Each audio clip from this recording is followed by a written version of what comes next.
Okay. Hare Krishna.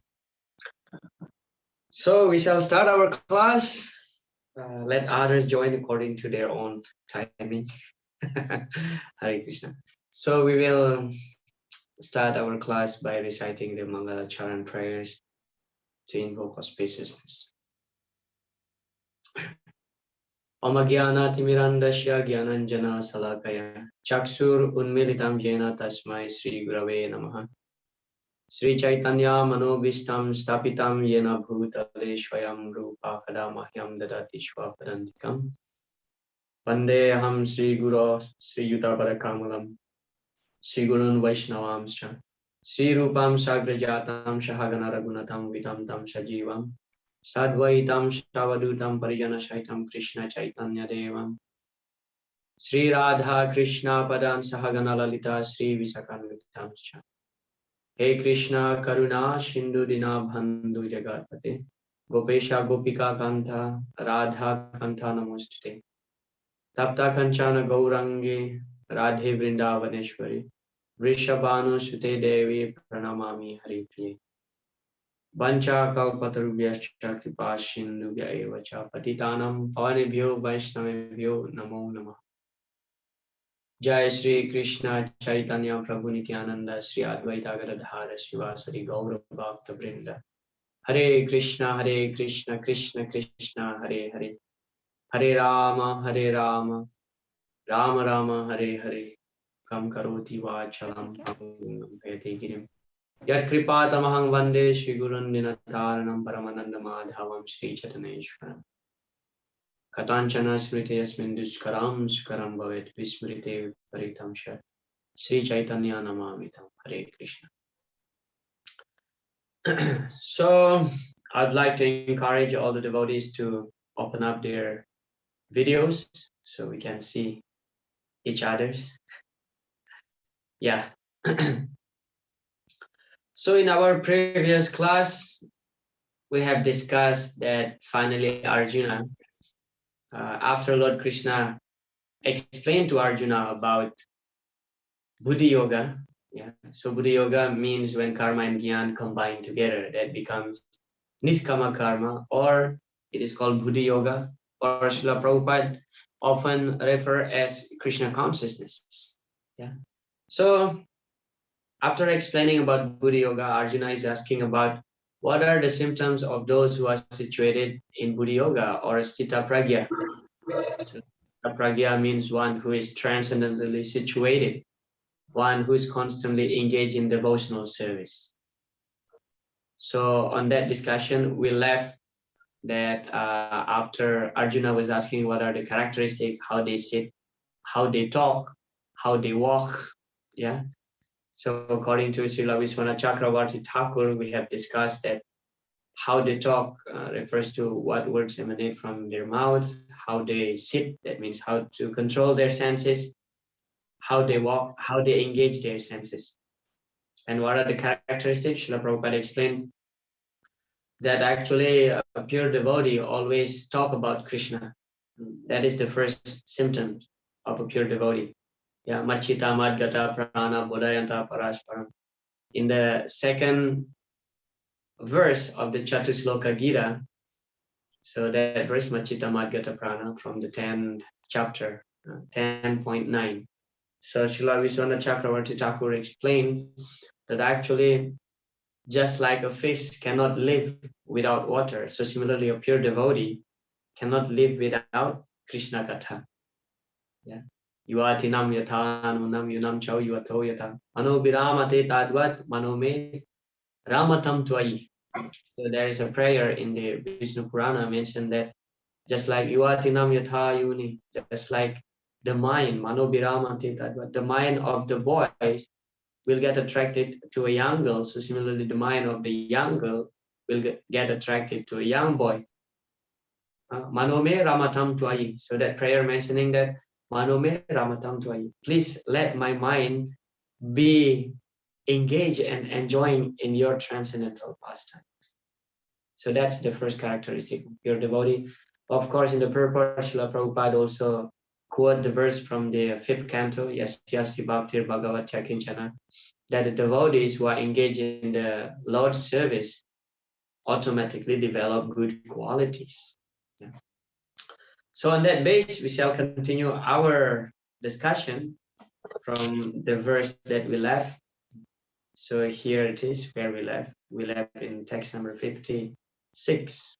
Yeah. About the mind, the state of the mind of the Stitadir Munir. That he is not disturbed when he gets some miseries, and also Sukesu Vigatasprika. He's not too much elated when there is happiness. So this is how he responds toward the situation in his life. So text number 57, yeah, continuing our discussion. In the material world, one who is unaffected by whatever good or evil he may obtain, neither praising it nor despising it, is firmly fixed in perfect knowledge. So perfect knowledge here refers to one who is equipoised toward dukkha and sukha, yeah, happiness and distress. Yeah. Srila Prabhupada mentioned, as long as one is in the material world, there is always the possibility of good and evil, because this world is full of duality. But one who is fixed in Krishna consciousness is not affected by good and evil, because he is simply concerned with Krishna, who is all good absolute. Such consciousness in Krishna situates one in a perfect transcendental position called technically samadhi.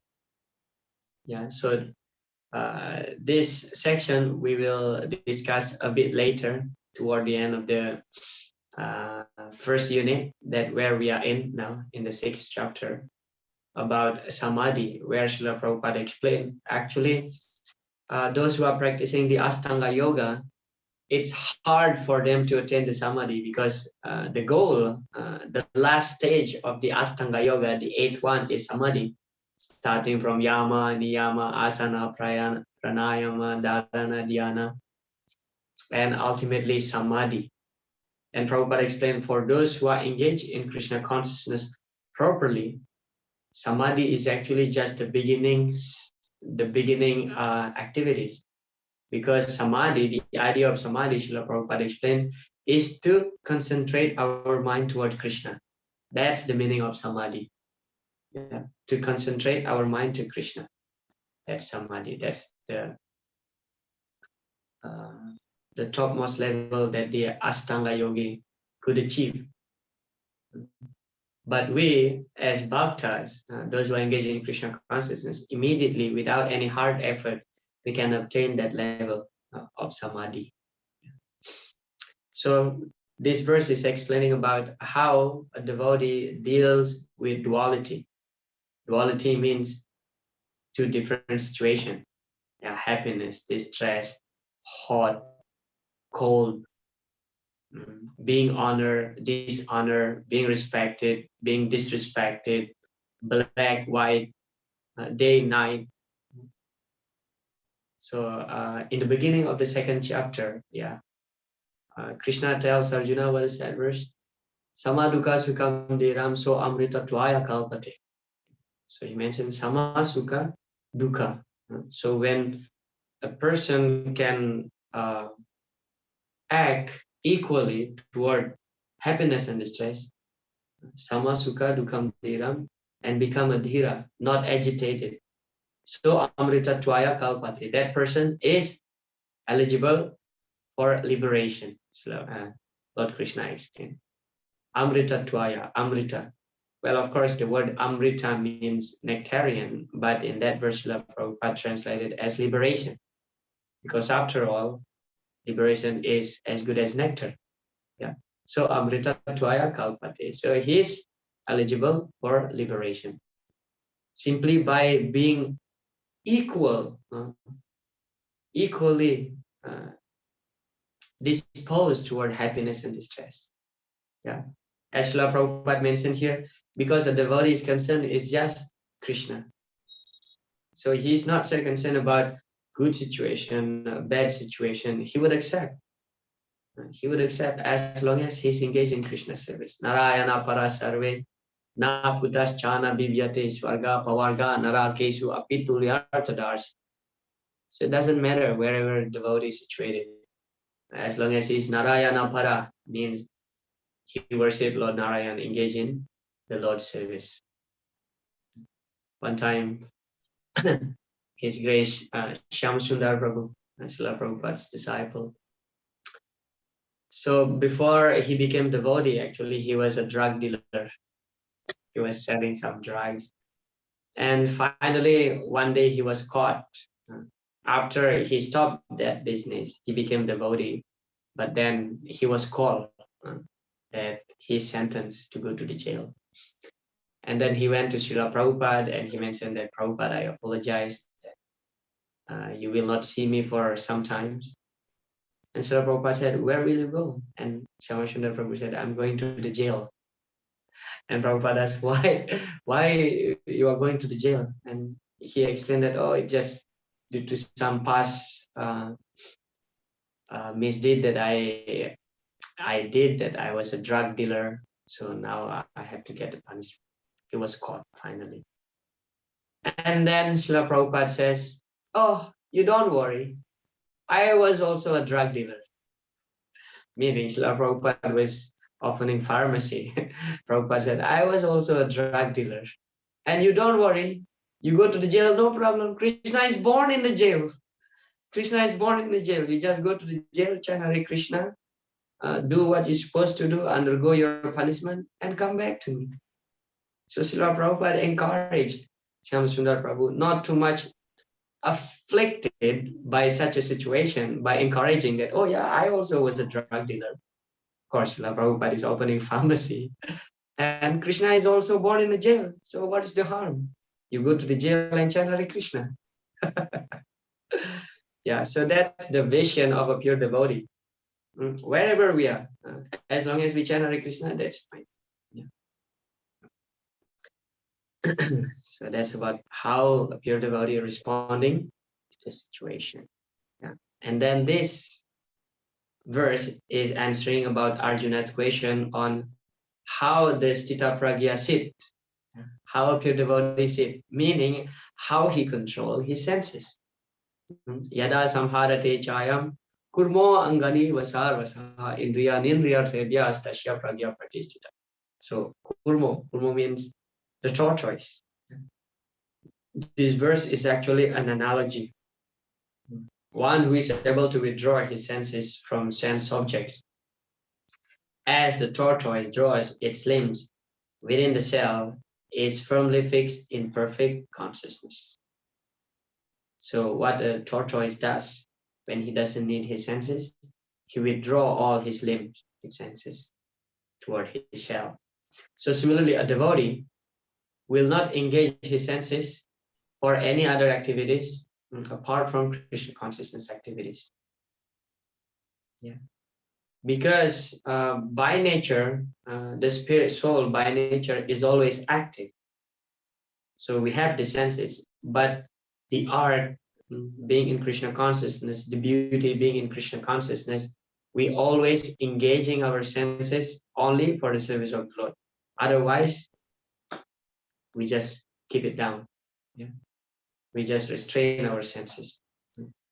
And the only way how to control the senses is actually by engaging it properly in Krishna's service. Because somehow or other, our senses would do something. The nose cannot wait to smell. Yeah? As soon as some smell comes, the nose immediately captures. The ear cannot wait to hear. As soon as there is sound, immediately it's captured. Yeah? Even while sleeping also, our ear remain working when all other senses stop. The gross senses, pancha karmendriya, the working senses stop. The ear remain working. And what to speak about mind, the subtle senses would always work. The proof is that when we are dreaming. So we always active because that's the very nature of the soul, always being active. But for a pure devotee, he will not engage his senses other than in Krishna's service. Yeah. Rasikena Rasikesha. Sevanam Bhaktir Uchyate. Yeah. This is also another analogy given by Srila Prabhupada in his purport. The senses are compared to the venomous serpent and the devotee to a snake charmer. Yeah. So our senses is like the snake. It's very dangerous. But we who are engaged in Krishna's service properly, it's just like the snake charmer. A devotee should be strong like a snake charmer in controlling his serpent-like senses. He should not allow his senses to act independently. So we try to control these snake-like senses. Yeah. The tortoise can at any moment wind up his senses and exhibit them again at any time for a particular purpose. Similarly, the senses of a Krishna conscious person are used only for some particular purpose in the service of the Lord and are withdrawn otherwise. So toward the end of the chapter 2, in one of his purports, Srila Prabhupada is giving the example of Ambarish Maharaj from the ninth canto of Srimad Bhagavatam. How Ambarish Maharaj engaging not only his senses, but everything that he has in the service of the Lord. We'll see that later. So this is how we control our senses, yeah? Like the tortoise. Visaya vinivartante nirahara shadehinaha rasavarjam rasopyasya param drishtva nivartate. Still about controlling the senses. How to control the senses? By getting the higher taste. Automatically the senses will be subdued. Yeah. Though the embodied soul may be restricted from sense enjoyment, the taste for sense objects remains.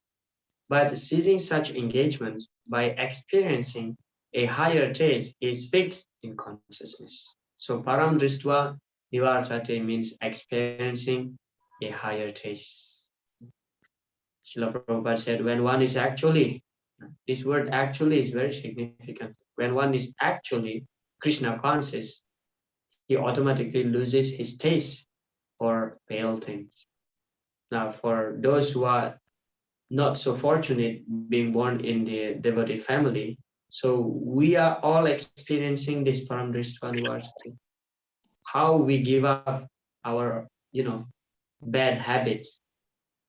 As soon as we become devotee, that's actually natural for us to stop all these bad habits. Rather, there are so many people outside there that who are non-devotees, they're struggling so much to rectify their bad habits. Small example like smoke cigarettes. For many people in this world, smoke cigarette is very, very difficult to give up, right? But for a devotee, for us, it's natural. It's natural, yeah. Another example also like many devotees sharing to me that onion and garlic. Yeah. Before becoming a devotee, onion and garlic is like the main ingredient of their masala. Without onion and garlic, acha nahi hai. Balona, yeah, not good. There is no taste. But now, when they become devotee, simply smelling this onion and garlic, we feel the sensation of vomiting, right? Because param drishtva nivartate, we got the higher taste. Yeah, we got the higher taste.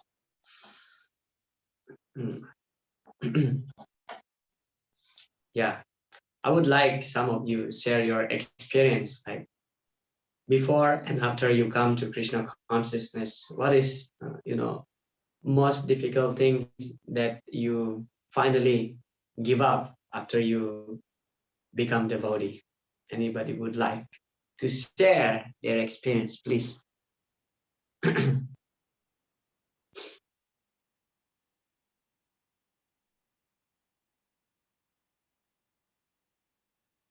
Anybody?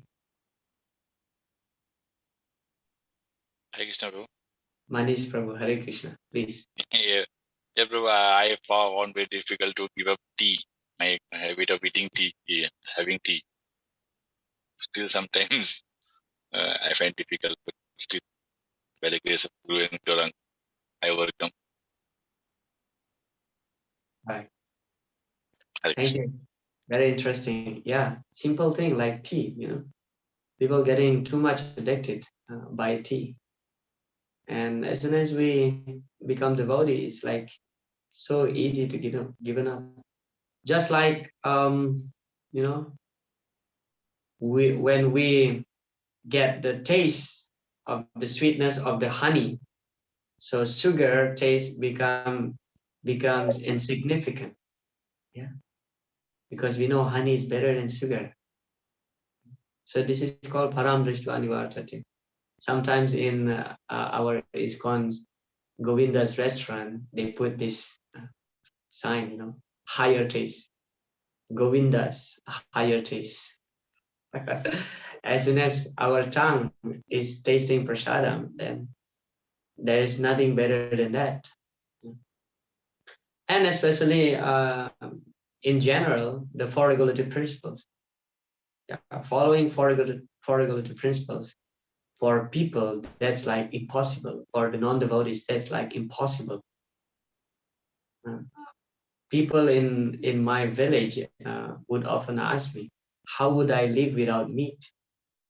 I said, I just live like that. Look at me, I'm fat and healthy without meat. Yeah.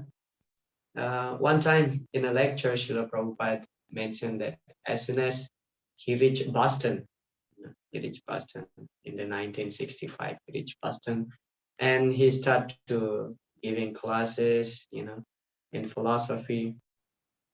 And as soon as Prabhupada said, as soon as these young hippies heard I mentioned no illicit sex, immediately they tell Swamiji, you go back to your country, don't preach here.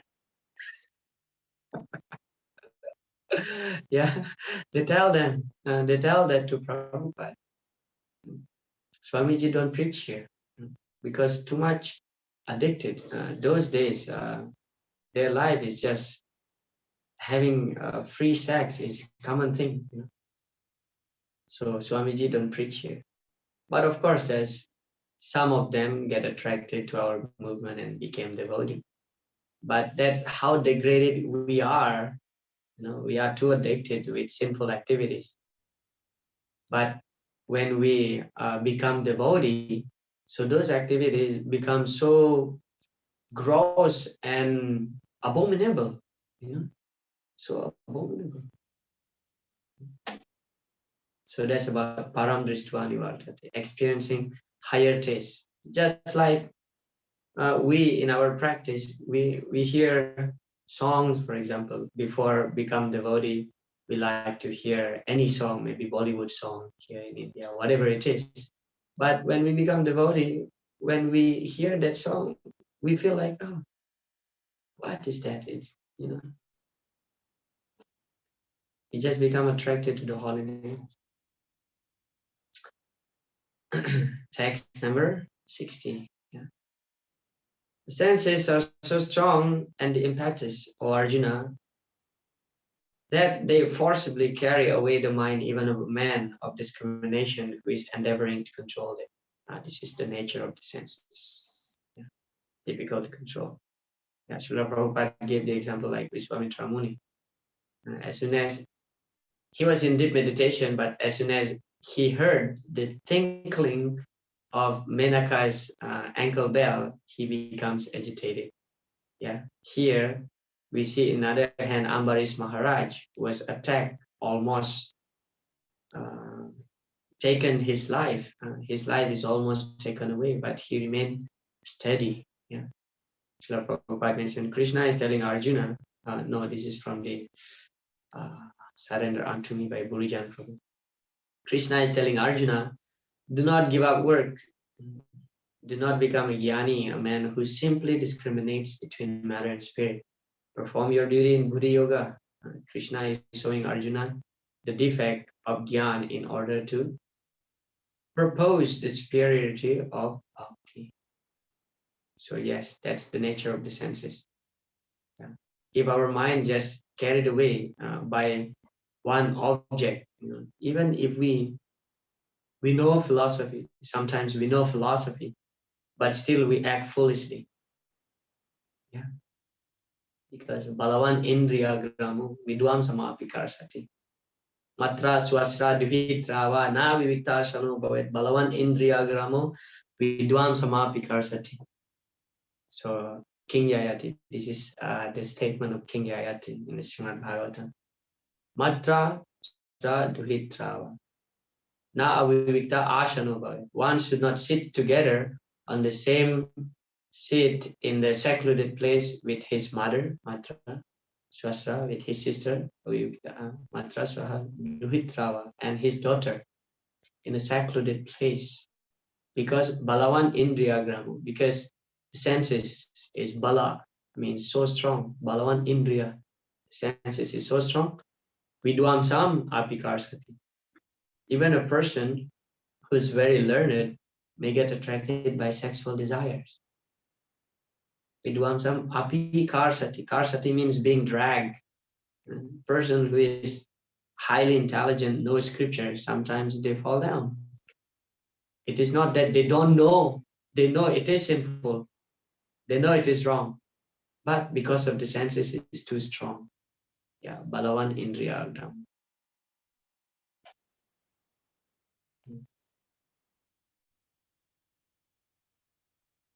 And then in text number 1, it's mentioned here, Yukta Sitamat Paraha. So Yukta means engage. Actually, Yukta means being regulated. Yeah. Yukta hara viharasya, yukta chitasa karmasya, yukta swapnava bodhasya yogo bhavati dukkha. So yukta means regulated. Asita should be situated mat paraha in relationship with me. Yeah. One who restrains his senses, keeping them under full control and fixes his consciousness upon me, is known as a man of steady intelligence. So this is called samadhi, fixing one's consciousness, one's mind in relationship with Krishna. This is called samadhi. That the highest conception of yoga perfection is Krishna consciousness is clearly explained in this verse. And unless one is Krishna conscious, it is not at all possible to control the senses. Srila Prabhupada is very bold here, mentioning that unless we are being in Krishna consciousness, it is impossible to control the senses. Yeah, because actually, if we simply try to control our senses, we'll be failed because senses is so strong. Srila Prabhupada many times he explained that don't try to control your senses, but divert your senses in a positive engagement. If we try to control our senses, we'll be failed. 108%, I would say, will be failed. But if we divert our senses and engaging it in the positive activities in the service of the Lord, automatically the senses will be controlled. Yeah.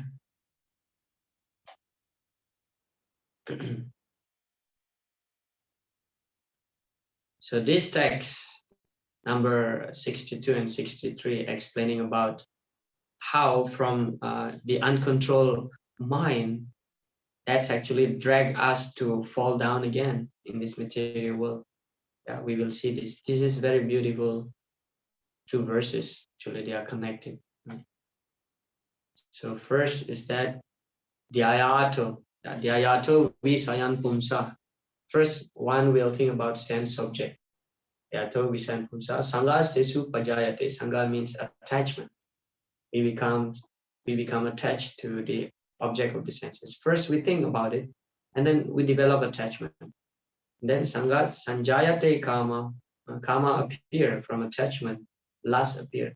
Kama Krodo Vijayate. And from lust appear Kroda. Why? From lust develop anger, develop Kroda. Actually, there are 2 things appear due to lust. Yeah, Kroda and Lobha. Anger and greed appear from lust. Therefore, Krishna says, what is that? Kama krodas tata lobas tasmat etat trayam taja. Trividam narakasyedam dwaram nasanamat manaha kama krodas tata lobas tasmat etat trayam taja. Yeah, that these three things, kama, kroda, loba, they are actually gates leading to the hell. Therefore, tasmat etat trayam tyajet. Those who try to advance spiritually must give up these three things. Kama, lust; kroda, anger; loba means greed. Then in this verse it is mentioned that kroda Dhyato vishan pumsa sangastisu pajayate. Sangat sanjayate kama, kamat kroda vijayate. So kamat kroda vijayate. From kama appear kroda. How? This is the explanation. When lust is not fulfilled, what happened to us? We become frustrated. We become angry. When lust is not fulfilled, we become angry. But when the karma is fulfilled, what happened? Loba appear. When our lust is fulfilled, we are wanting for more. Yeah, we become greedy. For example, like we want to achieve something, $1 million, for example. Yeah, or in nowadays passion, like having a lot of followers in Twitter or Instagram, for example. If you want to have million subscribers, for example, if you don't get it, you become so agitated, you become frustrated, you become angry. You made so much content in your Instagram, but you have less followers.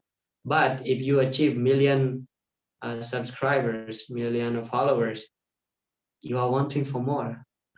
Now your goal is 2 million, things like that. So from karma appear kroda, because when karma is unfulfilled, kroda appear. And then how karma creates loba? When karma is being fulfilled. And then loba appear. Greed. Yeah, it's natural, naturally. Now we want car. Okay, after a car, we have car, we want another car. That's the nature. And then Krodad Bhavati Samoha. Krodad Bhavati Samoha. Samoha means delusion. We become illusion. So therefore, never give advice to a person who is angry, because he is in delusion. He will not think properly. And then from delusion, Samoha Smriti Vibrama. Smriti Vibrama means the memory becomes bewildered. So after being illusion, Smriti Vibrama, memory becomes bewildered, and then memory bewildered. Smriti Brahma Buddhi Nasa. Buddhi Nasa means one's intelligence is lost.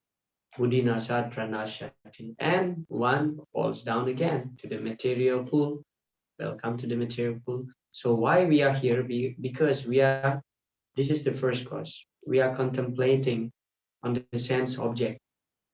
Because of the sense object, yeah, thinking of the sense object, we develop attachment. After become attached, lust also develop.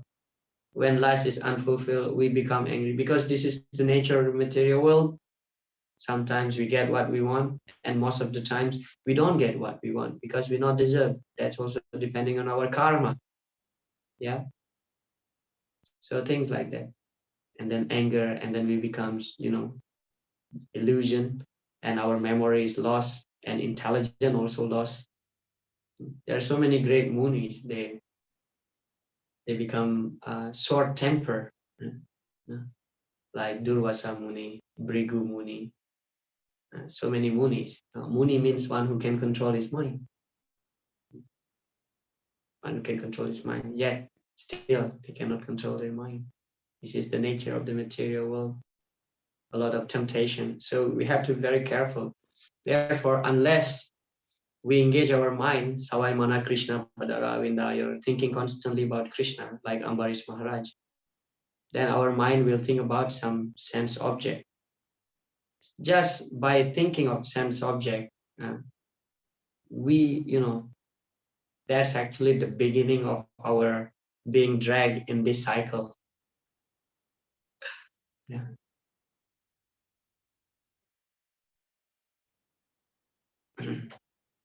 Srila Prabhupada explained, one who is not Krishna conscious is subjected to material desires while contemplating the objects of the senses. The senses require real engagement. See, the senses require real engagement. Real engagement means engagement in Krishna consciousness. Okay. And if they are not engaged in the transcendental loving service of the Lord, they will certainly seek engagement in the service of materialism. Yeah. So we will continuing still on the Sthita Pragya. So that's the nature of the senses. Unless we engage in Krishna service, then it will engage in the service of Maya. Yeah. Srila Rupa Goswami nicely explained that there's Goswami and there's also Godas. Goswami means one who can control the senses, and Godas means one who is the servant of his own senses. Yeah. One time Srila Prabhupada I heard this story from His Grace Srutakirti Prabhu, Srila Prabhupada's disciple, who happened to be Srila Prabhupada's personal servant for 14 months. Yeah, that's long, 14 months. So one time, Srila Prabhupada, I think he was in the airport somewhere, and then there was a very beautiful girl in the front of him.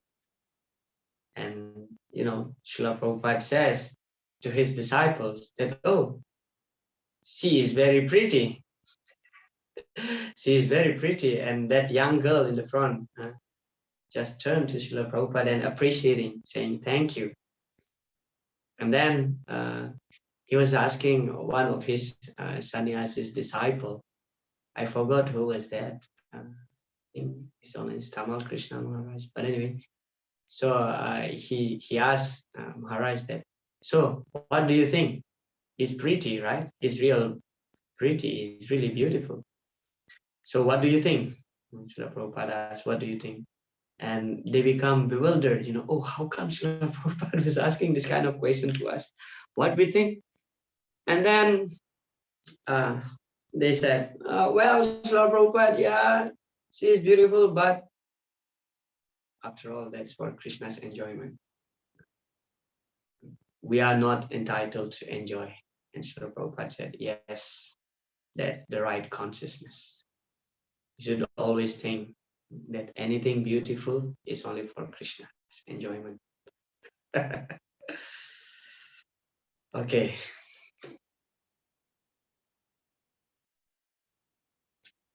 Still about Sthita Pragya, become fixed in transcendental consciousness. Krishna advises Arjuna to control his senses by following the regulative principles. By so doing, he will attain the mercy of the Lord and be happy. So continuing from text 44. So after explaining these 8 cycles from Dhyaya to Visayam Pumsa, Krishna mentioned here, but a person free from all attachment. Yeah, because the beginning is actually attachment. Attachment comes by contemplation. But a person free from all attachment and aversion and able to control his senses through regulative principles of freedom can obtain the complete mercy of the Lord. Yeah, so some type of people artificially try to control their senses by this kind of method, sitting on meditation. But nowadays in Kali Yuga, how long we can sit in meditation? Even to sit just for an hour, we become so much disturbed, because that's our nature being restless, and also the environment is not supportive. Yeah.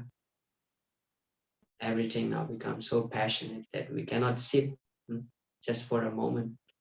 So this method, Srila Prabhupada explained, it is already explained that one may externally control the senses by some artificial process. But unless the senses are engaged in the transcendental service of the Lord, there is every chance of a fall. Yeah. So this method in Kali Yuga is artificial, sitting, but how long you can sit like this? So this process is failed. Yeah. So Srila Prabhupada in lecture mentioned, in every temple, nice musical sound is going on. If you're there, you sit down for a time and you hear and you become satisfied. So the ear is satisfied, the eyes are satisfied. Then you take a very nice palatable, I mean to say food stuff offered to the deity, and you are offered prasadam as remnant.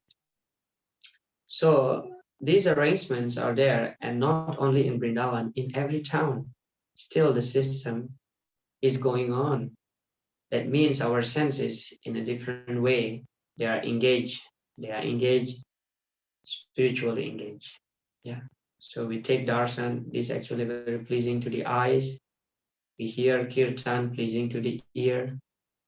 We hear the lecture, Krishna's pastimes also, not only pleasing to the ear, but also to the heart. Satam prasangan mama virya samvido, bhavanti hrit karna rasayana. So hrit and karna, to the heart and the ear. And shadam. So Krishna consciousness activities is actually full of enjoyment, full of enjoyment.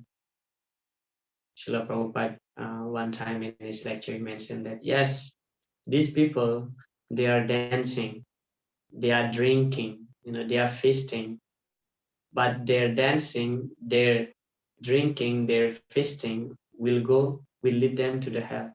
But our dancing, our singing, our feasting will lead us to Goloka Vrindavan. Same activities, right? But it's completely different because Krishna Sambandha, that's the key here, connection to Krishna.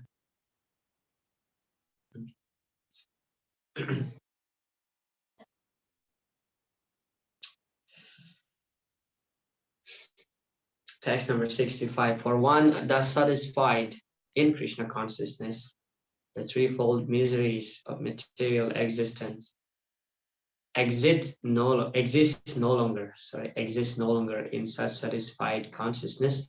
One's intelligence is soon well established. This is from the surrender unto me. Without bhakti, regardless of what one possesses or what one does, no one is satisfied. As we see the example of Srila Vyasadev's lamentation in the first canto of the Srimad Bhagavatam. Vyasadev had compiled the Vedas, added the Puranas, and composed the Mahabharata. Yet, because he had not emphasized bhakti, he remained dissatisfied in mind.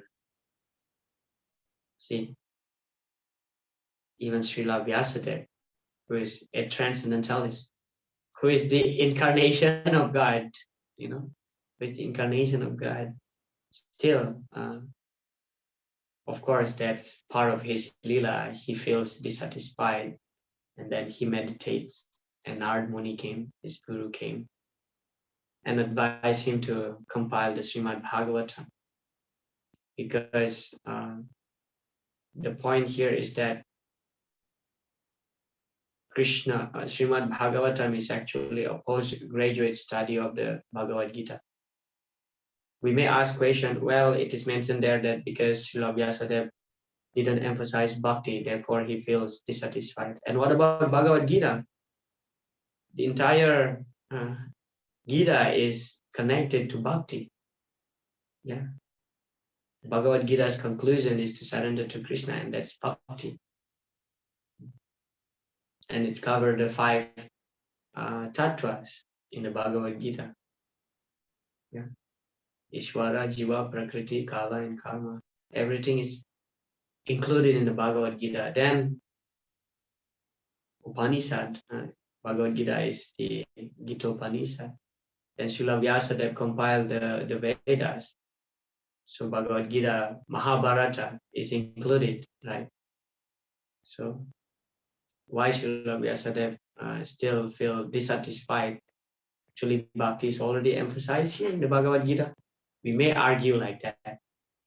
But actually in the Srimad Bhagavatam, a deeper aspect is being touched, which is untouched in the Bhagavad Gita. in the Bhagavatam, deeper aspect is being touched, which is untouched in the Bhagavad Gita.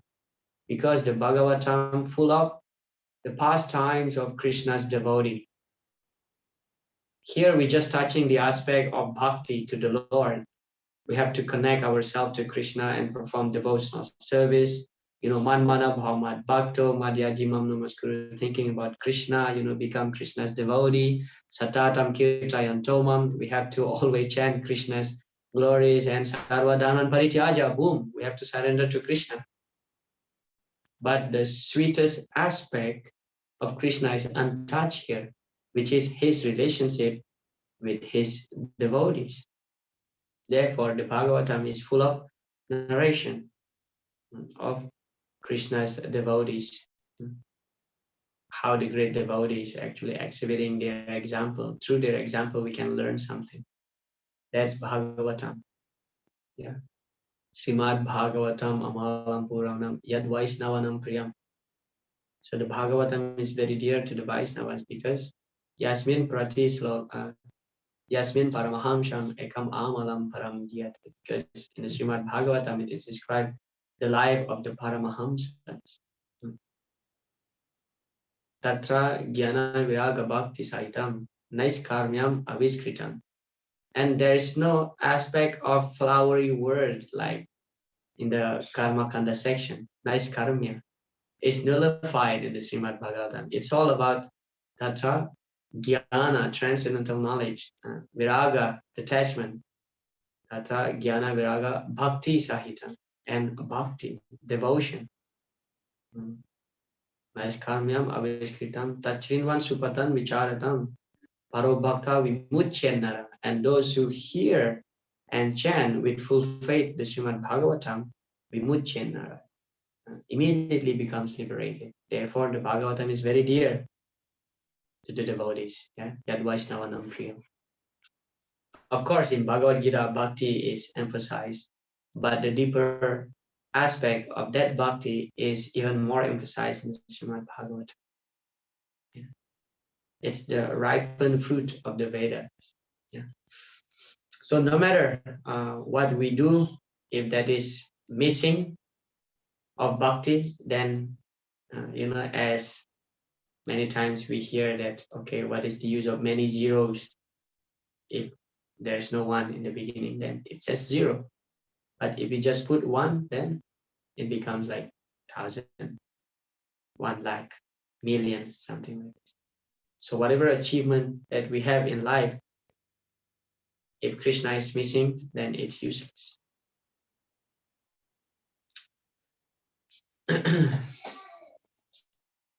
Yeah, text number 66.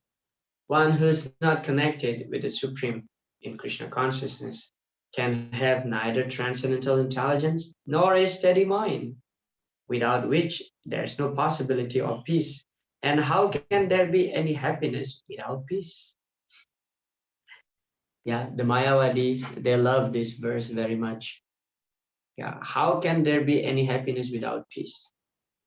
Because the idea of merging in Brahman, in Brahma Jyotir, is that to get peace, yeah? Because nobody will disturb you. So Brahma Jyoti is just like you enter in your room and you lock your room. Nobody can disturb you.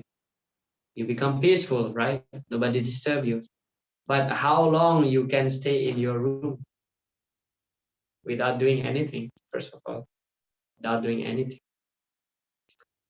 So happiness and peace, they go along together, all right? But the conception of Mayavadi is absolutely wrong because happiness comes from engaging the senses, from reciprocation, yeah, activities.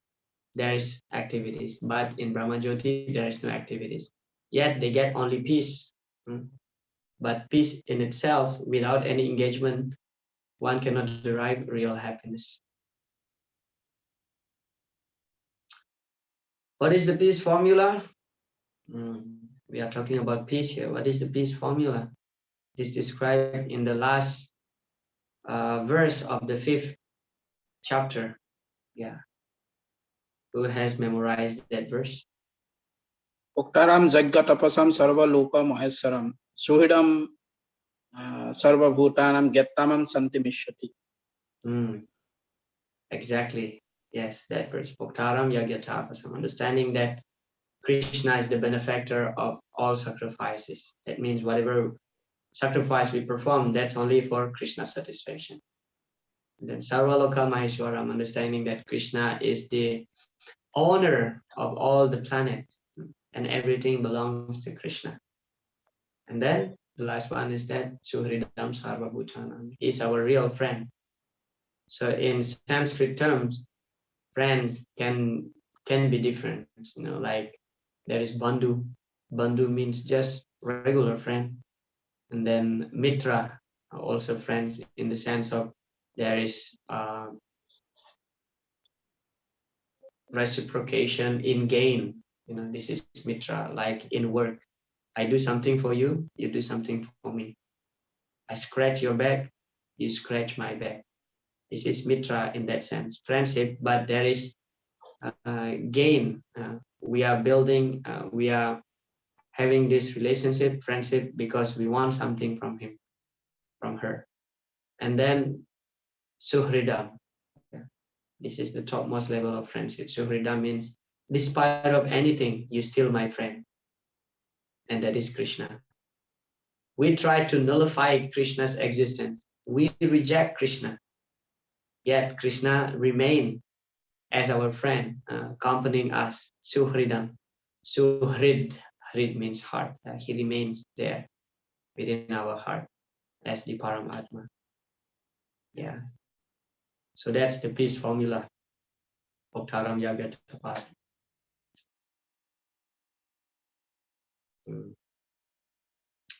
So the benefactor of all sacrifice is the owner of all planets, and he's the friends of all living entities. If we know this, Gyatva Mam Santim Richati, those who know this fact, Santim Richati, he will attain peace. Yeah. But simply knowing without practicing it, just like we know that sugar is sweet, okay, but without tasting that sugar, then how we experiencing? Simply knowing, okay, Krishna is our friend, okay, he's Bhagavan, he's our friend, he's available at any time, yeah, he's the owner of all planets. But if we don't practice, if we don't connect ourselves, then it becomes speculation. Philosophy without religion is speculation, as Srila Prabhupada mentioned. And religion without philosophy is simply sentiment. So both should be combined together, philosophy and practice. Yeah. Otherwise, this class, this Bhakti Sastri class, simply becomes a dry philosophy.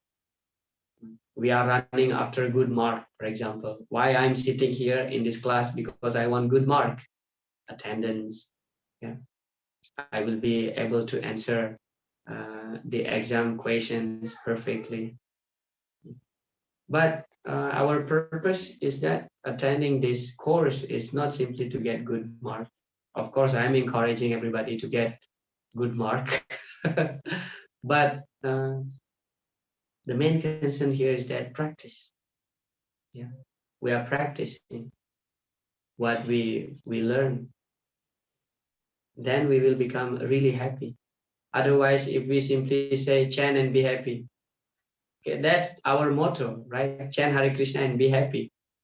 But if we don't practice it, if we don't chant ourselves, then how do we know that by chanting we become happy, right?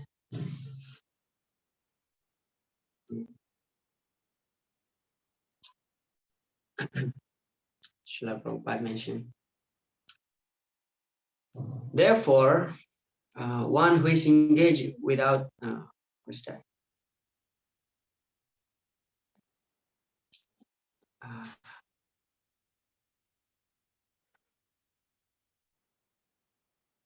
Therefore, one who is engaged without a relationship with Krishna is certainly always in distress and is without peace. However much he may make a show of peace and spiritual advancement in life, Krishna consciousness itself manifested peaceful condition which can be achieved only in relationship with Krishna. I just found this picture interesting. Yeah. A phone is useless without a battery, and a battery is useless if it is not connected with charger. So similarly, our body is useless without soul, and soul is totally useless if we are not connected with Krishna. I found this long time ago somewhere. I think somebody sent me on WhatsApp, maybe. So it's just like that, you know. The body is useless without soul, and the soul is useless without being connected to Krishna. So whatever achievement in life we have, if it is not connected to Krishna, it becomes useless. Yeah? Text number 67. This is also an analogy. As a strong wind sweeps away a boat on the water, even one of the roaming senses on which the mind focuses can carry away a man's intelligence. This is connected, almost similar to the previous verse that we have learned. Yeah, sense object. As soon as we think about sense object, immediately our mind will roam here and there. You know. As soon as we think of, buying a new phone, for example, immediately so many thoughts come in. First you have to get the money, and then second you go to the shop, this and that, and so on. That's how tricky our mind is. Therefore, Krishna mentioned that mind sometimes can be our enemy, sometimes also can be our friend. Bandur atmat manastasya yenat maivat manajita. Anat manastu satrue, varsetat maiva satrua. Bandur atmat manastasya, Bandu, friend. When the mind can be controlled, the mind become our best friend. Then anat manastu satrue, the mind becomes our enemy when we are unable to control the mind. Srila Prabhupada says, as mentioned in the life of Maharaj Ambarish, all of the senses must be engaged in Krishna consciousness, for that is the correct technique for controlling the mind. So how is the life of Ambarish Maharaj? Yeah, Savai Mana Krishna Padara Vindaya, thinking always about Krishna's lotus feet. Vacham Shivai Kunta Gunanu Varnani, his word is only glorified Krishna.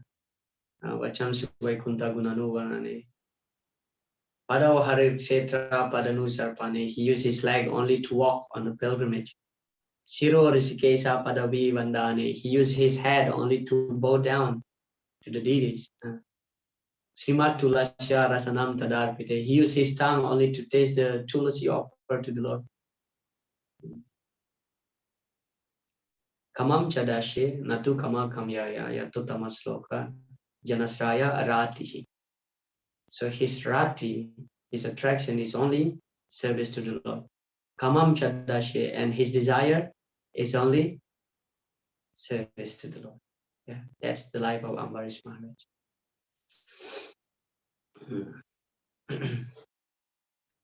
And regarding, controlling the mind, Srila Prabhupada mentioned in one of his lectures that the best way how to control the mind is by, okay, this is a question for all of us here. What do you think? Okay, despite of you may have heard this lecture from Srila Prabhupada or not, what do you think the best way to control the mind? Anybody? What's the best way to control our mind?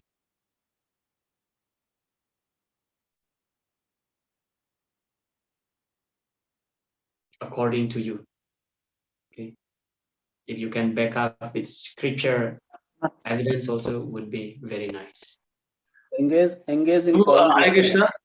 Engage. One person, please. Okay, Rukmini Nath. Hare Krishna, yes. The best way is actually to meditate on the purpose of Guru Maharaj. What instruction Guru Maharaj has given. If you try to engage your mind to fulfill his mission, I think the mind can always be in the track of peace. Right. Very nice. Jadabharat actually, if I remember, Jadabharat actually also gave this knowledge to Ravana. So Mm. very important. Hare Krishna. Thank you. Very essential. Yeah. Trying to fulfill the desires, the instruction of the spiritual master. Yeah. Guru Mukha Padma Vakya Chitete Koriya. Yeah. We always sing this every day, you know. But sometimes it's just verbal, you know. Guru Mukha Padma Vakya Chitete Koriya. But if we really think that what my Guru Maharaj really wants from me, what is his instruction? Of course, not all of us may get the fortune being closely associating with our gurus, but actually we can get to know about his mood, his instruction by reading his books, if he happens to write any book, or by hearing his lecture. We can analyze actually in ISKCON, like there are so many gurus, right? And we can analyze their mood and what they want through their lecture, through their classes. Mostly people will talk about what they're passionate about, what they're passionate about. For example, like Lokanath Maharaj, he's very passionate about Padayatra. In many of his classes, he talks about Harinam Sankirtan, Padayatra, this and that. Like His Grace Vaisesika Prabhu, for example, is passionate about book distribution. In every lecture, almost in all his lecture, he talks about books distribution. Right? Like Bhakti Vikas Swami Maharaj also, he talks about, mostly Varnashram and Vedic culture, because he's passionate about that. So different gurus may have different mood, but ultimately their purpose is that to serve Srila Prabhupada, because Srila Prabhupada gave many instructions. Srila Prabhupada gave many instructions, and all his disciples tried to fulfill in different areas. And ultimately they just, come to a point to please Guru and Krishna. That's it. Very nice. Any other devotee? One more. What is the best way how to control the mind?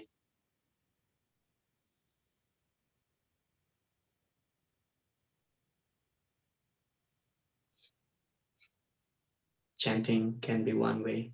Yeah. Hearing can be one way. Yeah.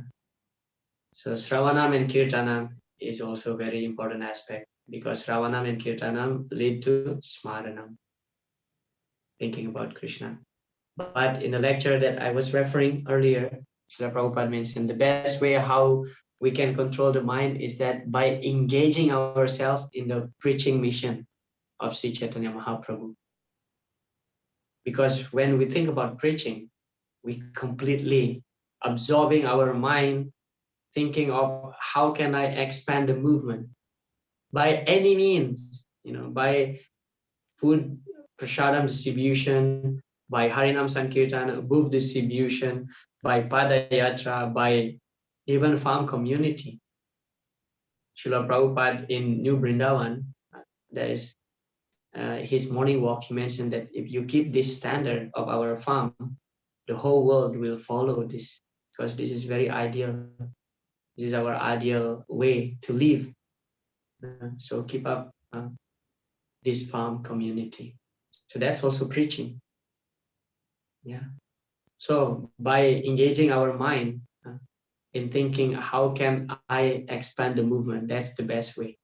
Yeah, of course, when we talk about preaching, we cannot neglect sadhana also, because without having good sadhana, we cannot become a good preacher. Yeah. So naturally, when we become a preacher, we are prioritizing our sadhana, because we will feel embarrassed ourselves that how can I become a preacher if I myself not practicing properly. So that actually enthuses us to practice our sadhana nicely by becoming a preacher. Yeah. All right, that's about controlling the mind, by the way. Let's move on. Text number 68. Therefore, O mighty Am, one whose senses are restrained from their objects is certainly of a steady intelligence. Yeah. Only by Krishna consciousness is one really established in intelligence, and that one should practice this art under the guidance of bona fide spiritual master. Yeah. Yashyadeve parabhaktir yathadeve tata guru tashyate katita hyata prakasante mahatmana. So the real knowledge will be revealed when one has faith to both Guru and Krishna, not only to Krishna, but also to the Guru. Yeah? Prakasante Mahatmana. So Guru is very essential. So of course, throughout his purport, we have almost read the same statement by Srila Prabhupada. Without being Krishna consciousness, without engaging Krishna consciousness, one cannot really control his senses. That's the point that Srila Prabhupada is making, one purport after another purport here in this section. And then text 69, this is also another famous verse. Yanisa sarva bhutanam tashyam jagati samyami yasyam jagrati bhutani shanisha pashyatu. What is night for all beings is the time of awakening for the self-control, and the time of awakening for all beings is night for the introspective stage. So this is the difference actually between the devotees and non-devotees. So at night, night for the non-devotees is time for awakening for the devotees. Yeah, the common people would sleep at night, but devotees, they actually always engage in Krishna service. For example, like Srila Prabhupada is translating his book in midnight.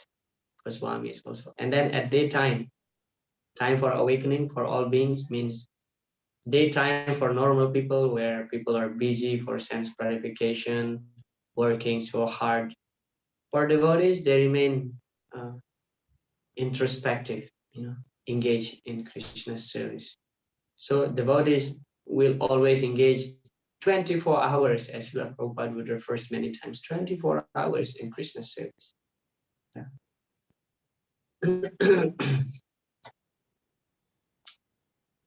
The introspective man is always indifferent to materialistic happiness and distress. He goes on with his self-realization activities undisturbed by material reaction. So this is the meaning of introspective. Means we are aware that the so-called happiness and distress in the material world, it's just the dualities that we have to ignore. Our main pursuit in life is just, carry on with our business of self-realization. And then the next one, text number 70. Yeah, this is also an analogy, very nice. Apuriyamana machala pratistam samudram apa pravisanti advat tadvat kamayam pravisanti sarve sasantim apnoti na kamaka. A person who is not disturbed by the incessant flow of desires that enter like rivers in the ocean, which is ever being filled but is always still, can alone achieve peace, and not the man who strives to satisfy such desire. Yeah. So na kamakami means the kamakami, ones who always having material desire, they cannot obtain peace.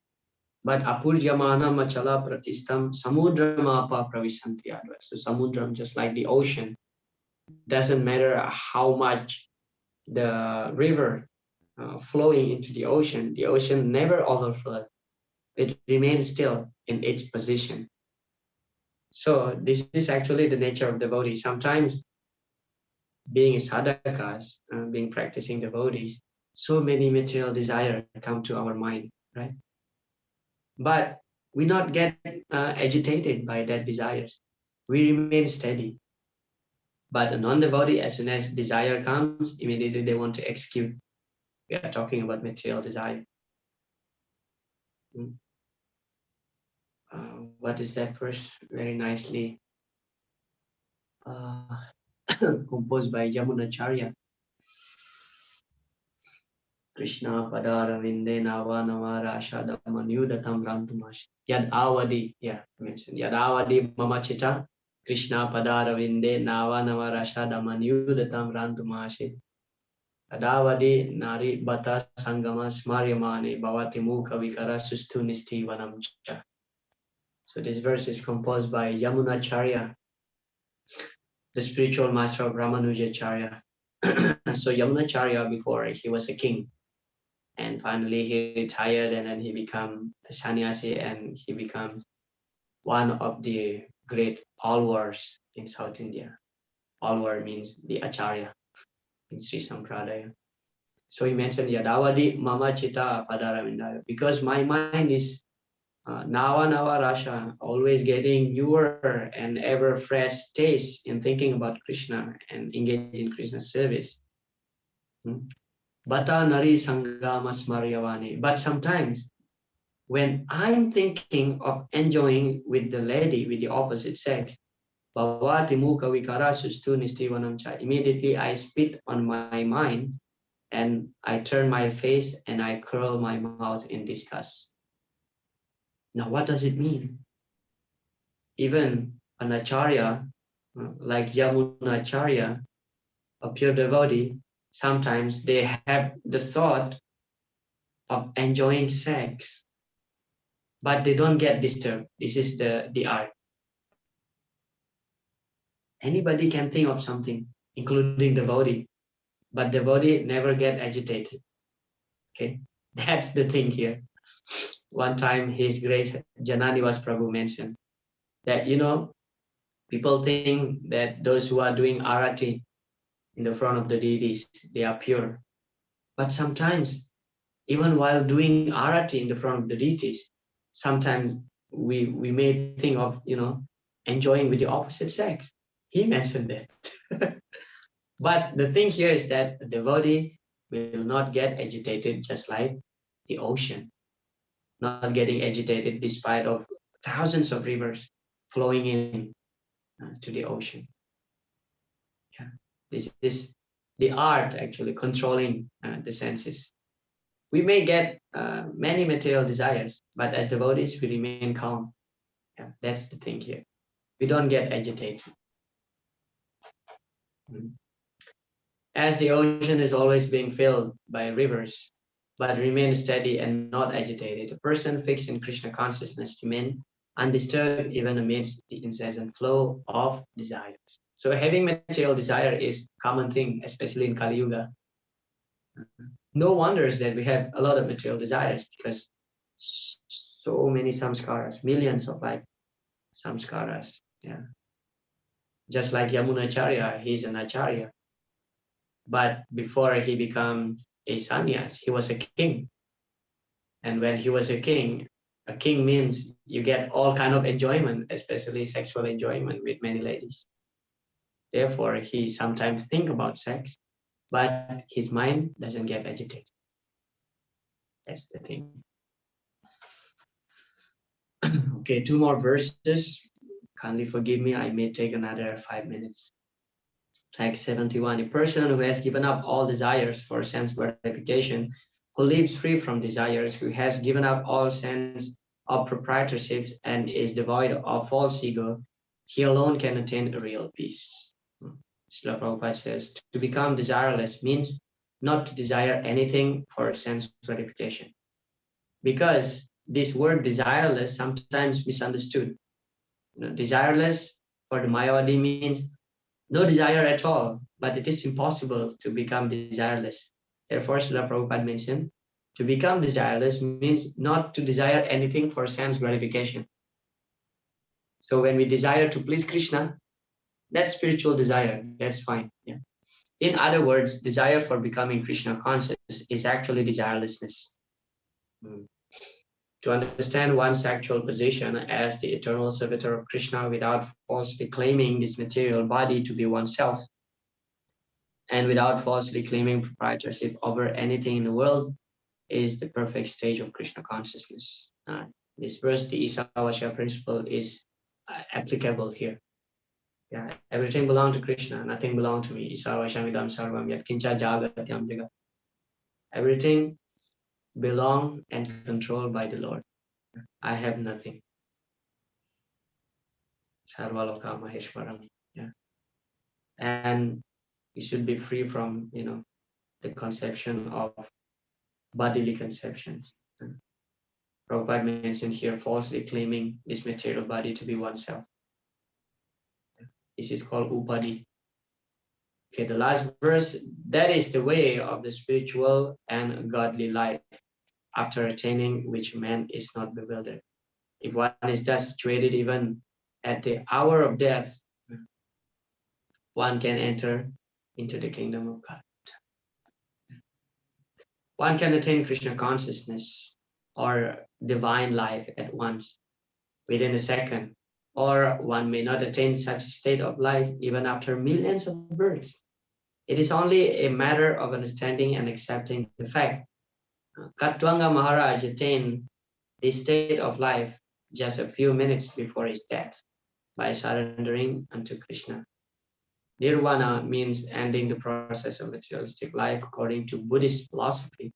There is only void after the completion of this material life. But Bhagavad Gita teaches differently. Actual life begins after completion of this material life. Yeah. So this is our goal actually, to become Krishna consciousness.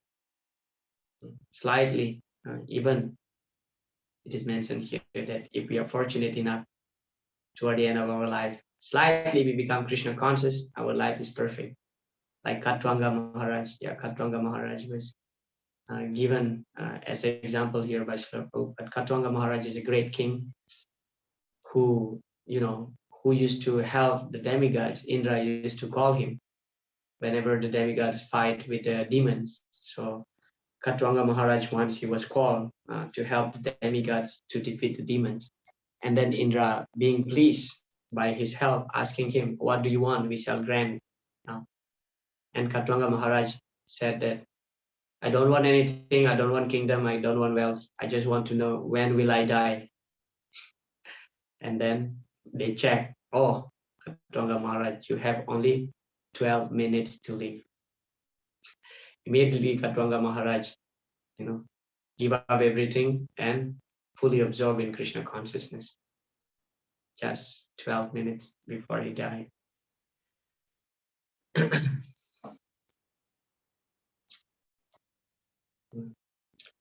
Attainment of Krishna consciousness, even during this life, is immediate attainment of Brahman.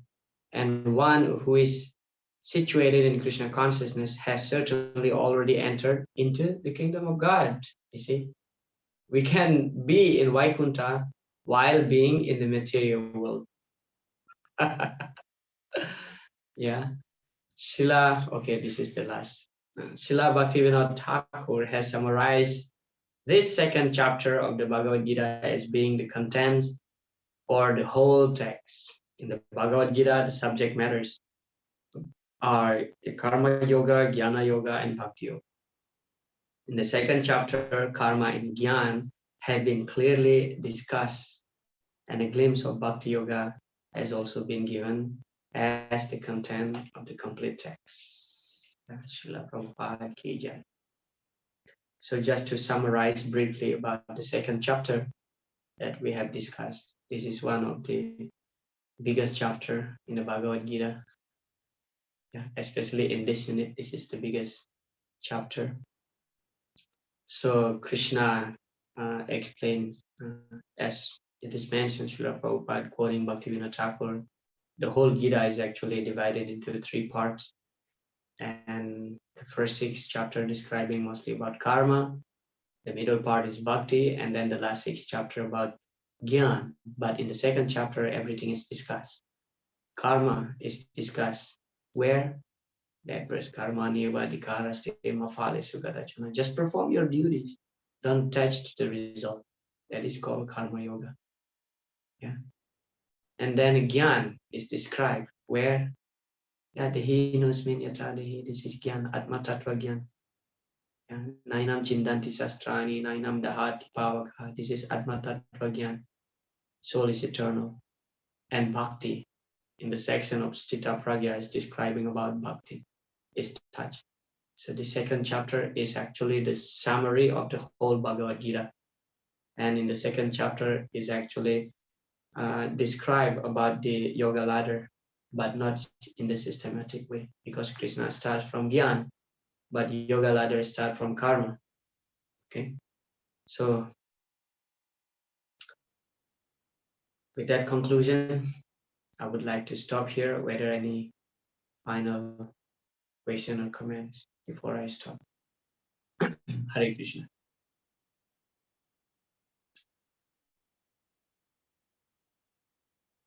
Oh, there is a question here from Rukmininath Prabhu in the chat. By the way, those who want to leave, so you get the permission to leave. I just want to respond on this very briefly because time is up. How do we understand that we are satisfying Guru Maharaj's instruction? Yeah, very practical question. How do we understand that we are satisfying our Guru Maharaj's instruction? Sometimes we feel that we satisfy our Guru when we are able to make him smile, right? When we are successfully fulfilling what he wants. But actually, of course, that's one thing. But simply by trying to the best of our ability to execute his instruction, he is very much pleased with that. Yeah. Because sometimes, of course, the result may be one aspect, but in Krishna's eyes, sometimes the process is more important than the result. Sometimes that happens. Yeah. Sometimes the process, the effort is much more appreciated than the result itself. Then how do we understand that we are satisfying Guru Maharaj's instruction? We understand it when we happily in executing the service that given to us by our Guru Maharaj. If we accept that service and happily executing it, doesn't matter, it may be successful or failure, just do it. Simply by doing it, our Guru Maharaj is satisfied. And actually, if we are sincere, Krishna will give the best result. Best result will be given by Krishna. Krishna will see our effort. Yeah.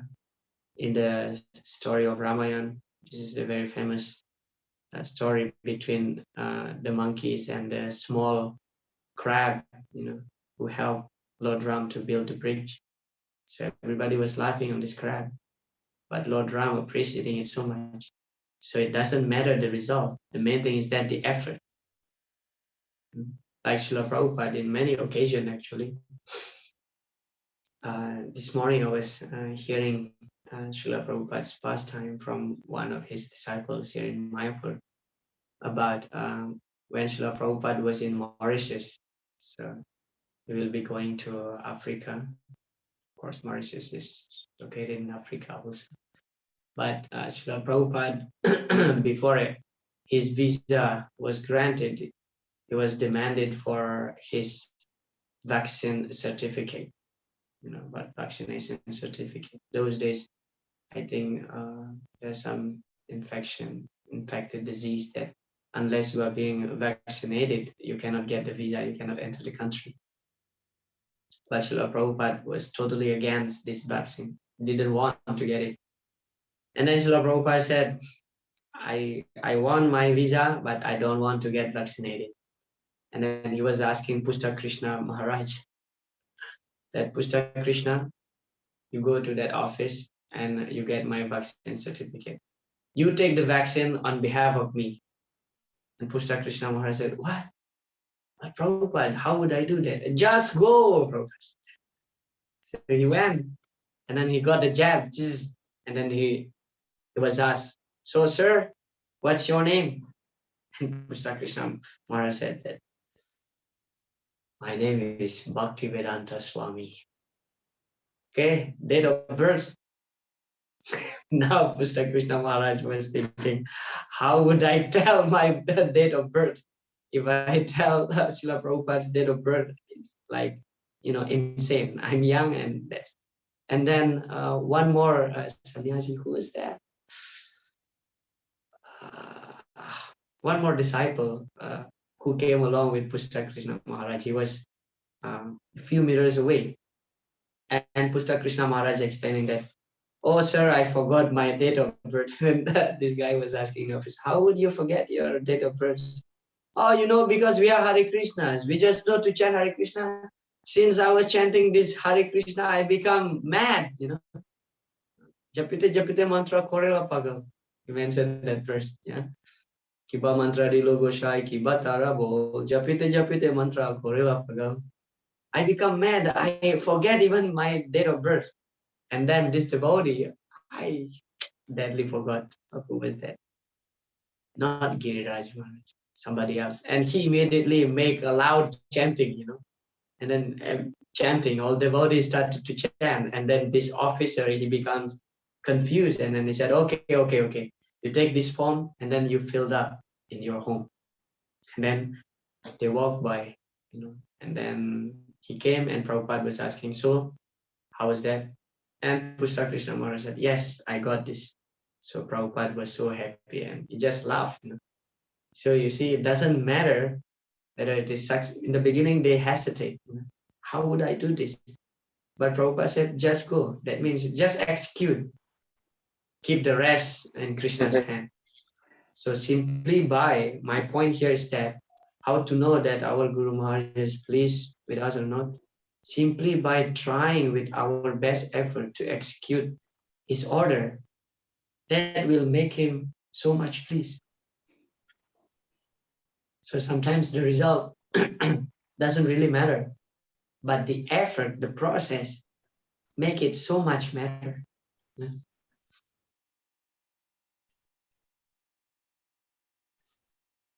Hare Krishna. Thank you very much, Prabhuji. And it was very nice, transcendental pastime. Thank you very much. Very nice. Hare Krishna.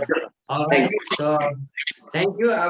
We will see you again tomorrow at the same time. Hare Krishna. Srila Prabhupada.